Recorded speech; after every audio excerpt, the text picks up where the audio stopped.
Oats और मैदा का use करके मैंने बनाया है चॉकलेट ट्रफल केक, जिसे बनाने में अब बेकिंग का कोई झंझट नहीं है और ये इजीली घर में अवेलेबल इंग्रेडिएंट से बन जाता है।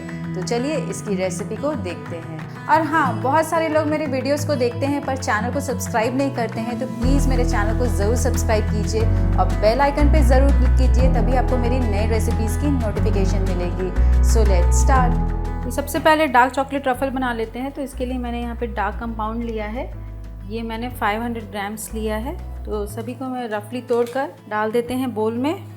और अब इसमें हम डालते हैं बिल्कुल गर्मा गर्म दूध, लगभग हाफ कप, और सभी को बिल्कुल अच्छे से हम दूध के साथ मिक्स कर लेते हैं। हम दूध में इसे 1 मिनट के लिए ऐसे ही छोड़ देते हैं, जिससे कि दूध की हीट से चॉकलेट मेल्ट हो जाएगी। और अगर आपके पास फ्रेश क्रीम है तो आप इक्वल क्वांटिटी में फ्रेश क्रीम का भी यूज़ कर सकते हैं। तो ये चॉकलेट दूध के साथ बिल्कुल अच्छे से मिक्स हो गई है और आप देख रहे हैं काफ़ी मेल्ट हो गई है। यदि चॉकलेट मेल्ट नहीं हो रही है तो आप चाहें तो माइक्रोवेव या डबल बॉयलर में इसे मेल्ट कर सकते हैं। बिल्कुल अच्छे से मिक्स कर लेते हैं जब तक कि चॉकलेट में लम्प्स ना रहे। तो ये हमारा बिल्कुल चॉकलेट ट्रफल रेडी हो गया। आप देख रहे हैं काफ़ी स्मूथ और ग्लॉसी है। आप चाहें तो इसमें थोड़ा सा बटर भी डाल सकते हैं, इससे टेस्ट अच्छा आएगा। और चलिए अब इसे हम आधे घंटे के लिए फ्रिज में रख देते हैं, जिससे कि ये थोड़ा थिक हो जाएगा। तो चॉकलेट ट्रफल को मैंने सेट करने रख दिया है और यहाँ पर अब हम बनाते हैं मैदा और ओट्स का डो। तो डो बनाने के लिए मैंने यहाँ पे 200 ग्राम्स बटर लिया है और एक बार इसे हम बीटर से ब्रेक कर लेते हैं। ये बटर काफ़ी चिल है, तो हमेशा हमें कुकी डो बनाने के लिए चिल बटर ही चाहिए। तो अभी मैं बीटर नहीं चला रही हूँ, इसे सिर्फ ब्रेक कर रही हूँ। तो ये बटर को मैंने थोड़ा ब्रेक कर लिया है और इसमें अब हम डालते हैं चीनी। इसमें हम हाफ कप चीनी डाल रहे हैं। चीनी और बटर को लो स्पीड पर रखकर हम बीट करेंगे।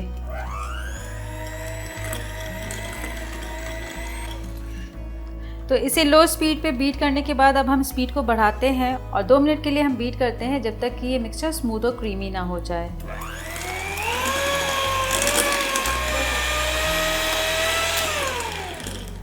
तो बीट करते हुए आप देख रहे हैं ये मिक्सचर काफ़ी स्मूथ और क्रीमी हो गया है।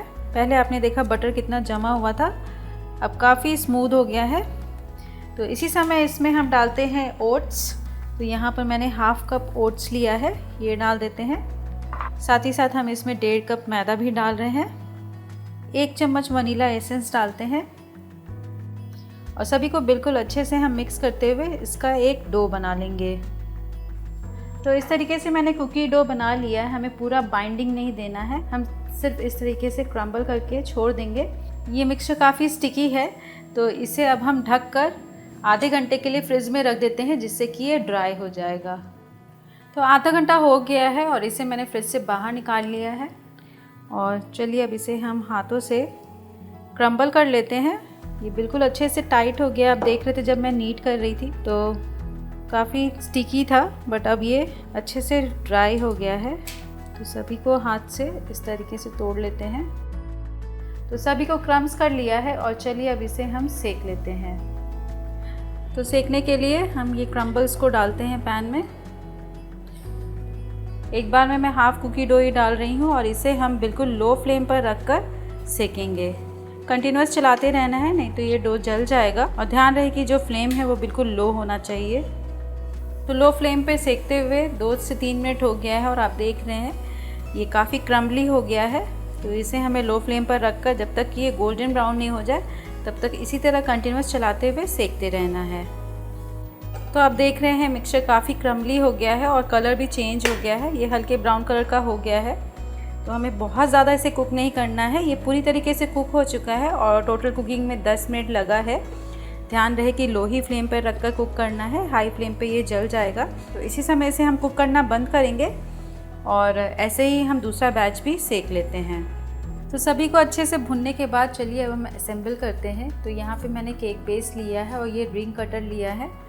ये लगभग 6.5 इंच का रिंग कटर है और अब हम लगभग 1 कप भुना हुआ क्रम्स इसमें डालते हैं। तो क्रम्स को बिल्कुल अच्छे से हमें इवनली चारों ओर स्प्रेड करना है और अब हम कटोरी या ग्लास से इसे इस तरीके से फ्लैट कर लेंगे। तो ये एक लेयर मैंने क्रम्स की स्प्रेड कर दिया है और चलिए अब हम इसके ऊपर स्प्रेड करते हैं चॉकलेट गनाश। तो बहुत ही पतला लेयर हम गनाश का स्प्रेड कर रहे हैं।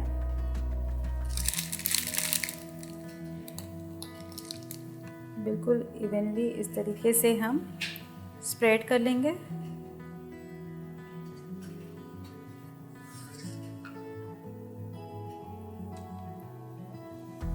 तो ये मैंने चॉकलेट गनाश बिल्कुल इवनली स्प्रेड कर लिया है और अब इसे हम फ्रिज में 10 मिनट के लिए रख देते हैं, जिससे कि ये अच्छे से सेट हो जाएगा। तो 10 मिनट हो गया है और इसे मैंने फ्रिज से बाहर निकाल लिया है और ये जो गनाश है वो पूरी तरीके से सेट हो गया है। तो अब हम इसके ऊपर सेकेंड लेयर स्प्रेड करते हैं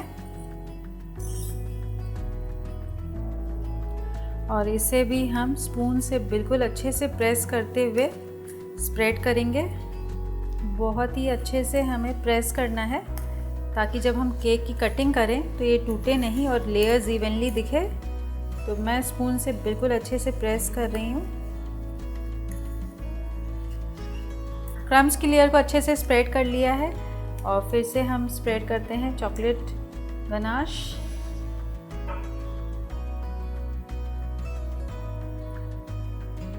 और ये गनाश को भी हम इवनली स्प्रेड कर लेते हैं। आप चाहे स्पून से चाहे ये पैलेट नाइफ से स्प्रेड कर सकते हैं।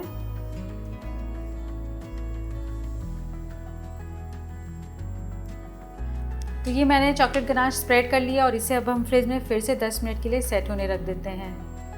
तो ये मैंने क्रम्स की लास्ट लेयर भी स्प्रेड कर ली है और चलिए इसे हम फ्रिज में 3 से 4 घंटे सेट होने के लिए रख देते हैं। 4 घंटा हो गया है और ये केक पूरी तरीके से सेट हो गया है और ये देखिए अपने आप ही केक बोर्ड को छोड़ दे रहा है। तो चलिए अब इसे हम रिंग से बाहर निकालते हैं। तो इसके लिए मैंने लिया है छोटा टिन और अब हम केक को टिन के ऊपर रखते हैं और ये बहुत अच्छे से सेट हो चुका है।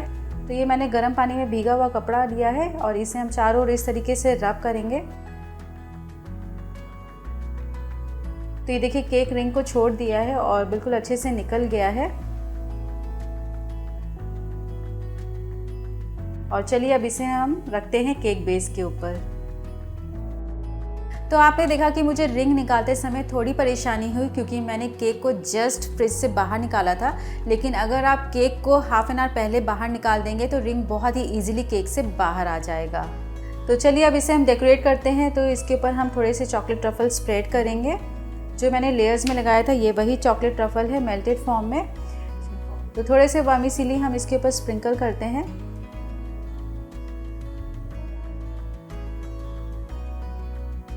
और थोड़े से चोको चिप्स भी हम इसके ऊपर डाल देते हैं। तो डेकोरेशन आप जैसे भी कर सकते हैं। और चलिए अब इसे हम स्लाइसेस में कट करेंगे। तो ये देखिए केक कितना अच्छा लग रहा है और हर एक लेयर बिल्कुल अच्छे से दिख रही है। और ये केक जो है नॉर्मल केक की तरह उतना सॉफ्ट और स्पॉन्जी नहीं होता है, लेकिन ये खाने में बहुत टेस्टी है।